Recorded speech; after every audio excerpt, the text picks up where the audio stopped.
archeologica di Simbalconado, costituita da una fattoria di epoca repubblicana, si colloca al chilometro 3 circa della strada provinciale che da Olbia conduce a Padru. L'edificio, famoso sin dal 1971 per il rinvenimento di un blocco di granito con il simbolo di Tanit raffigurato, si pone sopra una collinetta di granito sulla riva destra del fiume Padrongianus. Il complesso, che si presume fosse attivo dal 125 a.C. sino al 75 a.C., si compone di un corpo centrale circondato da un ampio cortile, chiuso a sua volta da un rettangolo di strutture aventi lunghezza di circa 33 metri a ovest e 30 metri a sud.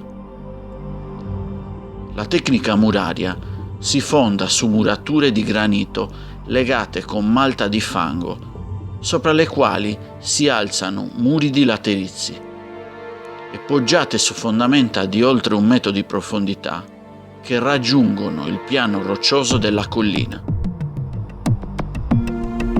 Si accede all'impianto tramite un corridoio lastricato posto nel lato meridionale, sotto il quale scorreva una canaletta che partiva da un grosso vaso interrato, usato probabilmente per far defluire acque bianche e acque nere.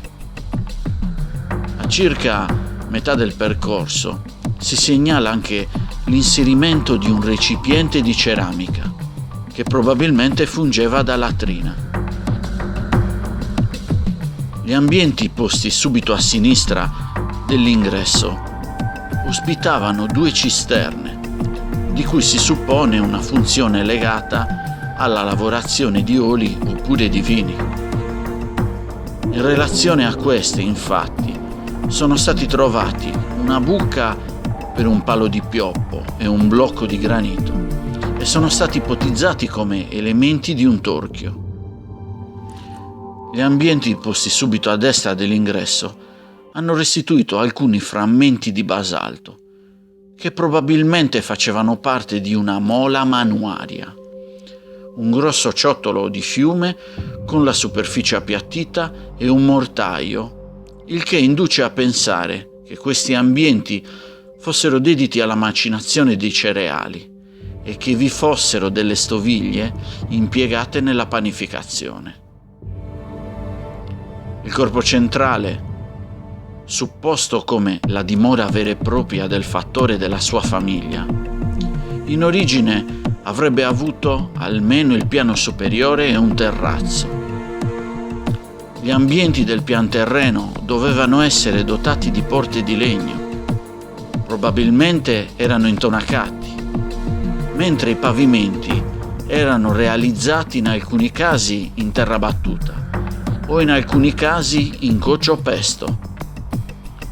È verosimile ipotizzare la presenza di una scala di legno che collegava i 2 piani, dato l'accumulo di chiodi in un settore dove compare un consistente strato di ceneri. Analizzati i rinvenimenti e la loro deposizione, si ipotizza che gli ambienti al piano terra fossero destinati alla cucina e alla sala dove consumare i cibi, mentre il piano superiore, oggi non più visibile, della stessa impostazione del piano terra, probabilmente ospitava le camere da letto. A causa dello stato attuale del terreno, rimane impossibile indagare i settori settentrionale e orientale, per la creazione di una strada provinciale che ha letteralmente tagliato il monumento e per la creazione di alcune recinzioni a secco che hanno impiegato i materiali lapidei provenienti dalle murature della fattoria.